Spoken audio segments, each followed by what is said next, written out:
Hi, this is Brijesh Dubey. Welcome to star education. Dear students, आज के इस लेक्चर में हम स्टडी करने वाले हैं ट्रांसफर ऑफ हीट। हम स्टडी कर रहे हैं क्लास 7 से science chapter number 4 that is heat. तो बच्चा लोग, आज के इस लेक्चर के अंदर में हम देखेंगे कि हीट का ट्रांसफर कैसे होता है। प्रीवियस लेक्चर्स की अगर हम बात करें तो हम थर्मोमीटर क्या होता है, उससे किस तरीके से टेम्परेचर मेजरमेंट किया जा सकता है, उनके बीच का डिफरेंस क्या होता है, ये सारे चीज हम प्रीवियस लेक्चर्स के अंदर में डिस्कशन कर चुके हैं। अगर आप में से किसी बच्चा लोग ने उन लेक्चर्स को नहीं देखे हैं तो लिंक आपको डिस्क्रिप्शन बॉक्स में मिल जाएगी, जहां से आप उन लेक्चर्स को देख सकते हैं। तो चलिए बच्चा लोग, हम हमारे लेक्चर को आज आगे बढ़ाते हैं, देखते हैं किस तरीके से हीट का ट्रांसफर होता है। उससे पहले हम कुछ यहाँ पर इंपॉर्टेंट टर्म्स देखने वाले हैं, जैसे कि हम बात करते हैं role of temperature in transfer of heat energy. तो हीट एनर्जी के ट्रांसफर में, ठीक है ना, टेम्परेचर का क्या रोल होता है, ठीक है। तो हम ये जानते हैं कि हीट क्या होता है, हीट एनर्जी क्या होती है और टेम्परेचर क्या होता है। ये प्रीवियस लेक्चर में ऑलरेडी हम बच्चा लोग स्टडी कर चुके हैं, इसीलिए कहता हूं अगर आपने अभी भी नहीं देखे हैं तो प्रीवियस लेक्चर्स को आपको पहले देख लेना चाहिए, फिर इस लेक्चर को आप देखेंगे तो आपको सब कुछ समझ में आएगा, ठीक है। When two bodies at different temperature are brought in contact with each other, the heat energy always flows from a body at higher temperature to a body to lower temperature till the temperature equalize। ये क्या कहते हैं बच्चों, दो bodies है मान लीजिए, ठीक है। ये बॉडी है, ठीक है, ये रेड है और ये ब्लू बॉडी है, ठीक है। अब ऐसा मान लेते हैं कि इस बॉडी का टेम्परेचर बहुत ही हाई है, इस बॉडी का टेम्परेचर लो है। तो जब इन दो बॉडीज को कांटेक्ट में लाया जाएगा तो क्या होगा बच्चा, ये प्रीवियस लेक्चर में भी हम पढ़ चुके हैं कि भाई क्या होगा कि हीट जो है ट्रांसफर होगी हायर टेम्परेचर से ऑलवेज लो टेम्परेचर की तरफ। जो हीट है वो क्या होती है, ट्रांसफर होती है। दैट मीन कि जो रेड की हीट एनर्जी है वो कहां पर ट्रांसफर हो जाएगी, तो वो इस ब्लू के अंदर में ट्रांसफर होने लगेगी, ठीक है ना। कब तक ट्रांसफर होगी बच्चा लोग, तो जब तक इन दोनों बॉडीज का टेम्परेचर इक्वल नहीं हो जाता। तो इसका मतलब क्या, इसका मतलब ऐसा है कि अगर दो बॉडीज का टेम्परेचर सेम है तो उसमें से कोई भी हीट का फ्लो नहीं होगा, या एग्जैक्टली अगर दो बॉडीज का टेम्परेचर सेम है तो उनमें किसी भी तरीके की लेन देन नहीं होगी। दैट मीन कि वहां पर टेम्परेचर जो है या फिर हीट ट्रांसफर नहीं होगी। समझ में आ गया, ठीक है। आगे बढ़ते हैं बच्चों लोग, नेक्स्ट पॉइंट देखते हैं। Thus, it is the temperature of body which determines the direction of flow of heat energy। तो यहां पर कहते हैं कि ये बॉडी का टेम्परेचर होता है जो कि डिसाइड करता है कि ये जो हीट एनर्जी है उसका फ्लो किस डायरेक्शन में होगा, ठीक है। जैसे कि हमने यहाँ पर बताया, इसका हाई है इसका लो है, तो ट्रांसफर किस तरफ हुआ, इस तरफ हुआ। अगर उसका हम अपोजिट कर दें, इसमें इसका टेम्परेचर हाई हो और इसका टेम्परेचर लो होगा, तो क्या होगा कि इस डायरेक्शन में हीट जो है वो ट्रांसफर होगी। समझ में आ गया, बहुत इजी है, ठीक है। आगे बढ़ते हैं, यूनिट ऑफ हीट एनर्जी। अब यहाँ पर हमने हीट एनर्जी की बात की बच्चा लोग, बट हीट एनर्जी का यूनिट क्या होता है उसको हम देखते हैं, ठीक है। Heat energy is measured in calories.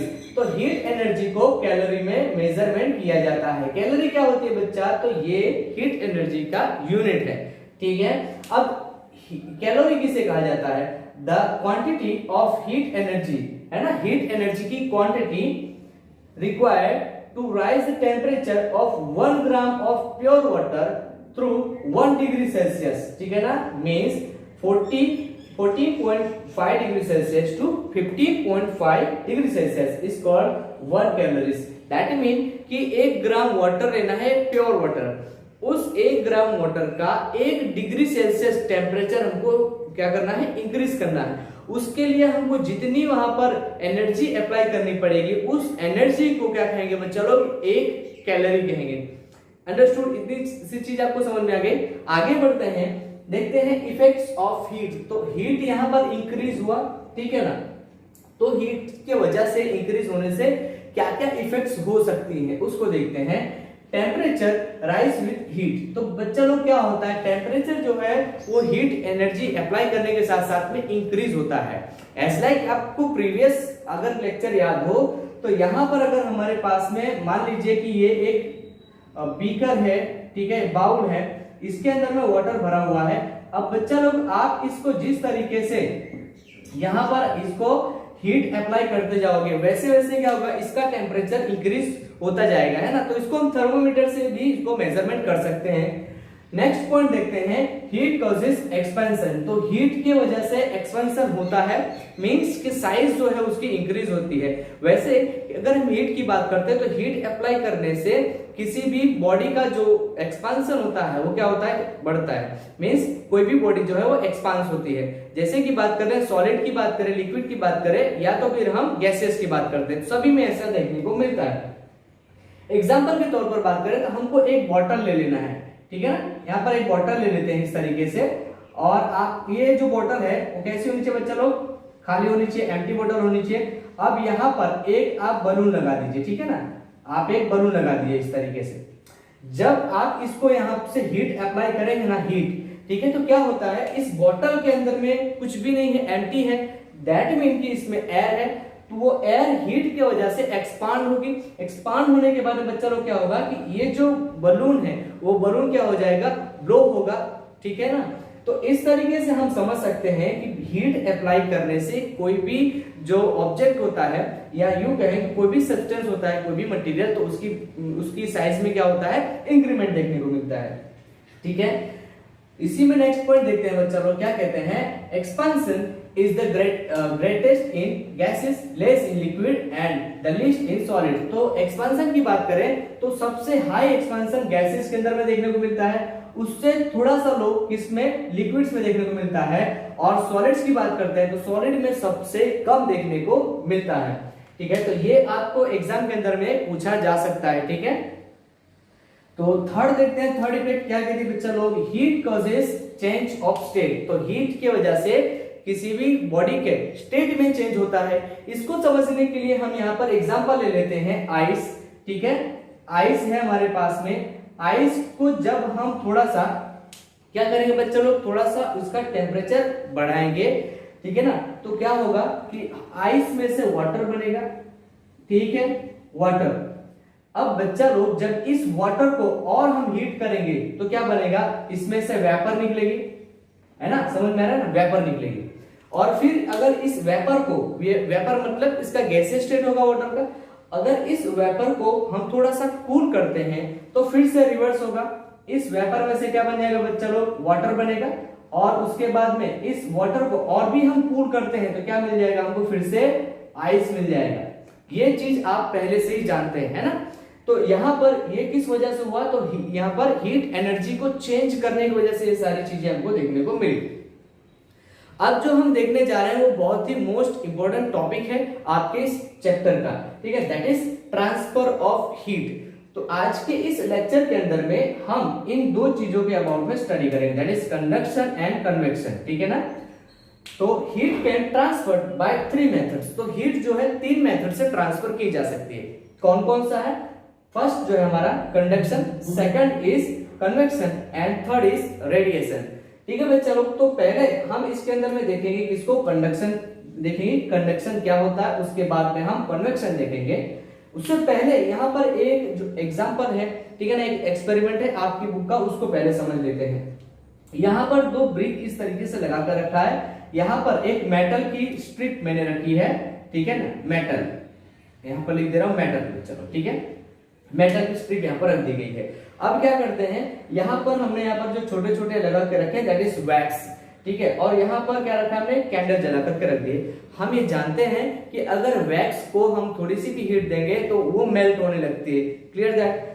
अब ये जो है ये नॉर्मल टेम्परेचर पर ये जो स्ट्रिप है अभी मेटल की, ठीक है, जब हम यहाँ पर इस तरीके से कैंडल रखेंगे तो क्या होगा कि धीरे धीरे ये जो है वो हीट होगी, मेटल की स्ट्रिप जो है। अब जैसे जैसे मेटल की स्ट्रिप हीट होगी, धीरे धीरे यहाँ पर जो हमने लगा रखे हैं वैक्स, ये वैक्स जो है वहां से नीचे गिरने लगते हैं, मींस कि वो क्या हो जा रहे हैं, मेल्ट हो जा रहे हैं, तभी तो वहां से गिर रहे हैं, ठीक है। पहले सबसे पहले जो फर्स्ट नंबर पे होगा वो गिरेगा, फिर सेकंड थर्ड इस तरीके से गिरते जाएंगे।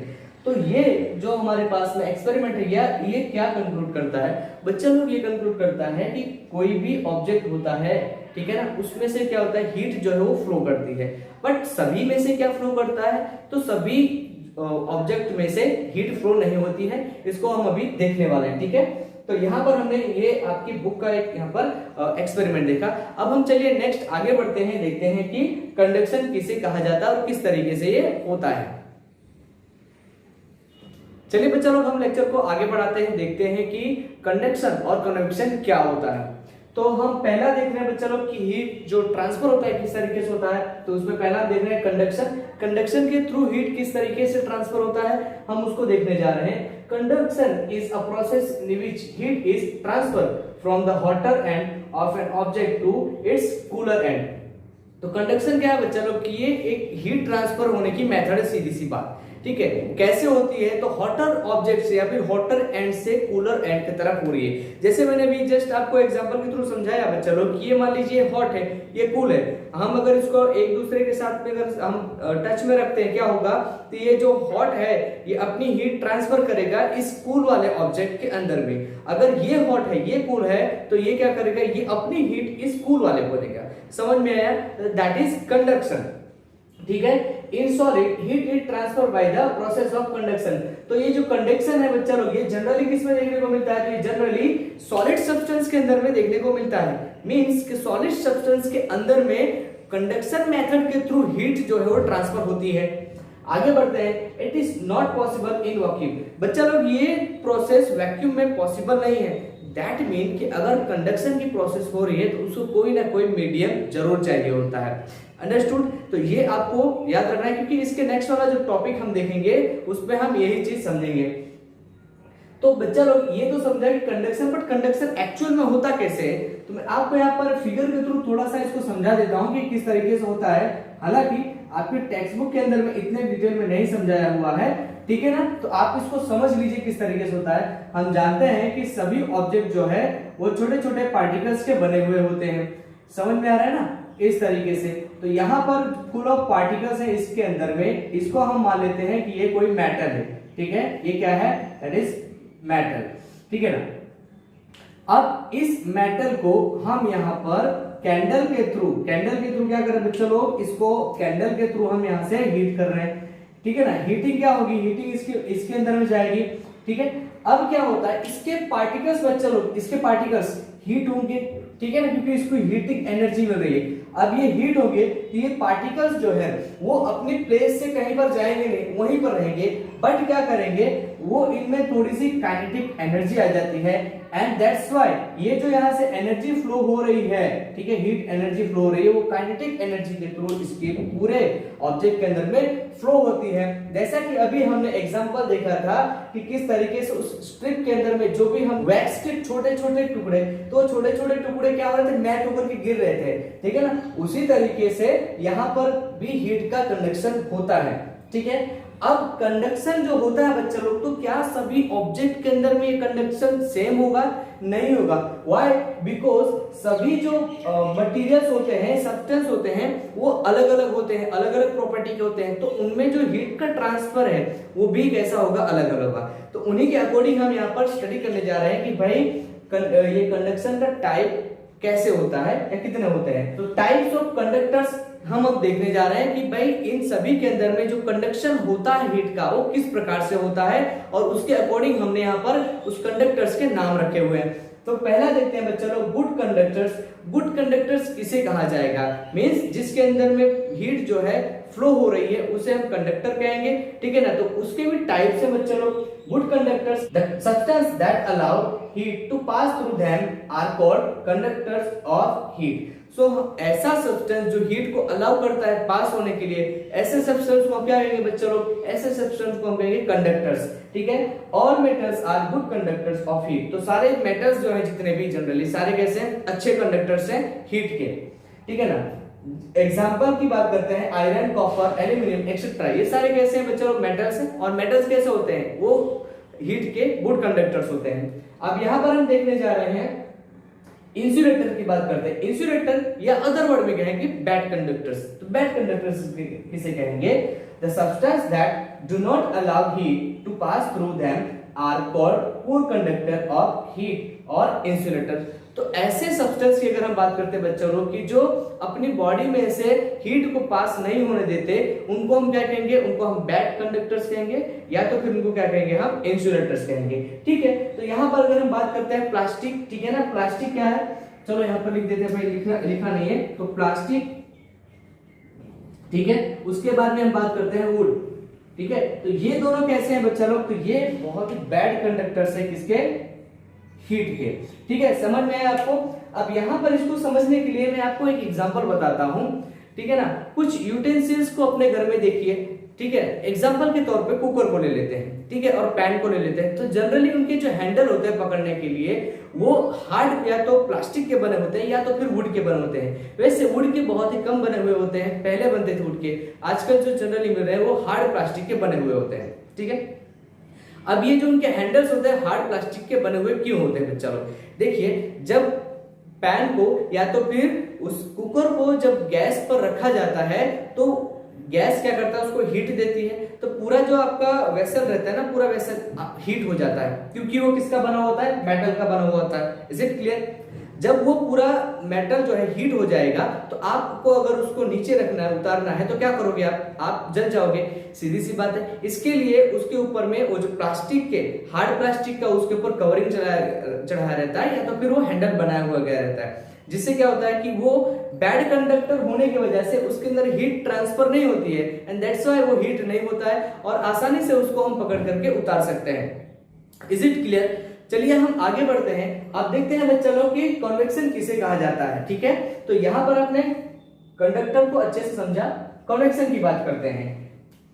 सो कन्वेक्शन का पहला पॉइंट देखते हैं, the process of transfer of heat through a fluid. ठीक है ना, तो ऐसी प्रोसेस जिसके अंदर से हीट ट्रांसफर हो रहा है, बट कौन सा मटेरियल हम यहाँ पर ले रहे हैं बच्चा लोग, यहाँ पर ले रहे हैं फ्लूइड। ठीक है, फ्लूइड किसे कहते हैं, तो जो सब्सटेंस या जो मटेरियल फ्लो कर सकता हो, बह सकता हो, ऐसे कौन से हैं, तो लिक्विड है और गैसियस है। ठीक है ना, liquid and gaseous is called convection. ठीक है ना, तो इसको क्या कहेंगे बच्चों, इसको हम कन्वेक्शन कहेंगे। आगे बढ़ते हैं, water and air are poor conductors of heat and heat transfer in this medium take place by the process of convection. तो हम वाटर की बात करते हैं या फिर एयर की बात करते हैं। ठीक है, वाटर और एयर बच्चा लोग बहुत ही पुअर कंडक्टर्स हैं किसके, हीट के। तो इसमें क्या होता है, हीट जो है जल्दी से ट्रांसफर नहीं हो पाती है।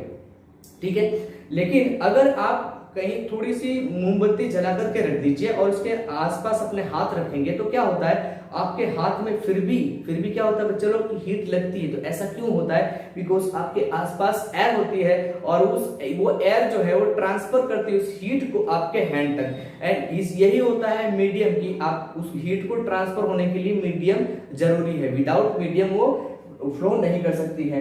ठीक है ना, पर फिर भी हम यहाँ पर उसको बैड कंडक्टर में ले रहे हैं। ठीक है ना, क्योंकि वो अगर गुड कंडक्टर तो बहुत ज्यादा उसके आसपास में हीट जनरेट हो जाती है। ठीक है, आगे बढ़ते हैं बच्चा लोग, यहाँ पर हम देखते हैं, इसको एक एग्जांपल के थ्रू समझते हैं कि भाई इनमें किस तरीके से हीट जो है ट्रांसफर होती है।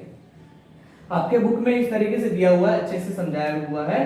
आपको इस तरीके से एक चम्बू ले लेना है बच्चा लोग, ठीक है, उसमें थोड़ा सा वाटर भर देना है, उसमें थोड़े से यहाँ पर पोटेशियम परमैंगनेट के छोटे छोटे क्रिस्टल्स उसमें डाल देने हैं। ट्रिपॉइड स्टैंड लेना है इस तरीके से, और यहाँ पर हमने जो रखा है बर्नर रखा हुआ है। ठीक है, बर्नर क्या होता है, तो ये गैस ही होता है एक तरीके का। ठीक है, अब हमको क्या करना है, यहाँ पर चम्बू रखा हुआ है। ठीक है बच्चा लोग, अब हम यहाँ पर बर्नर ऑन करेंगे। जब बर्नर ऑन करेंगे तो होता क्या है कि धीरे धीरे जो नीचे, यहाँ पर नीचे जो वाटर के जो मॉलिक्यूल्स हैं ना, वाटर के मॉलिक्यूल्स वो हीट होंगे। जब वो हीट होने लगेंगे तो उनका वेट लाइट होने लगेगा। ठीक है ना, तो लाइट होने लगेगा तो प्रेशर के थ्रू, मींस उसी वाटर, जो वाटर ऊपर है वो तो अभी कूल है, नीचे वाला हीट हो गया तो वो हल्का हो जाएगा, ऊपर जाएगा, और प्रेशर के थ्रू जो अपर वाला जो वाटर होगा वो डाउन आएगा, नीचे आएगा। तो यहाँ पर जो पोटेशियम परमैंगनेट हमने इसमें डाल रखा है बच्चा लोग, ये क्या होगा, थोड़ा सा इसके अंदर में घुल जाएगा, और यहाँ से थोड़ा थोड़ा कलरिंग पार्ट जो है इस तरीके से क्या होने लगेगा, ऊपर जाने लगेगा। तो क्या होगा, ये ऊपर जाएगा तो ऊपर वाला जो वाटर है वो तो अभी हीट नहीं है, कूल है, तो उसका वेट हैवी होगा, तो वो हैवी वेट की वजह से कहां पर आ जाएगा, नीचे आ जाएगा। ठीक है ना, और इसी तरीके से ये प्रोसेस कंटिन्यू चलती रहती है एंड देन लास्ट में क्या होता है कि वाटर जो है बॉयल होने लगता है, इस तरीके से होता है ना। तो इसी प्रोसेस की वजह से ही वो वाटर, या फिर हम बात करें मिल्क वगैरह, जब हम हीट करते हैं उसको गर्म करते हैं तो वो क्या होने लगता है, बॉयल होने लगते हैं। अंडरस्टूड? आई थिंक आपको एक पूरा जो है बच्चा लोग ये कंसेप्ट समझ में आ गया होगा। आपने कंडक्टर्स को भी देखा होगा और कंडक्टर्स के टाइप को भी देखा होगा यहाँ पर, और उसके एग्जांपल्स भी समझे। कन्वेक्शन भी आपने देखा, कन्वेक्शन भी आपने समझा होगा। तो ये आपके एग्जाम के लिए काफी ज्यादा इंपॉर्टेंट है बच्चों लोग, यहाँ से कई सारे क्वेश्चन जो है आपके एग्जाम में निकल करके आते हैं। ठीक है, अभी हमारा रह गया बच्चों लोग सी ब्रीजिंग रह गया हुआ, उसके बाद में रेडिएशन रह गया है, जो कि हम नेक्स्ट लेक्चर के अंदर में स्टडी करने वाले हैं। सो आई होप बच्चा लोग आपको पूरा टॉपिक क्लियर हो गया होगा। तो वीडियो को लाइक करें, चैनल को सब्सक्राइब करें और अपने फ्रेंड्स के साथ भी जरूर शेयर करें। डियर स्टूडेंट्स, हम मिलते हैं न्यू लेक्चर के अंदर में। Thank you for watching.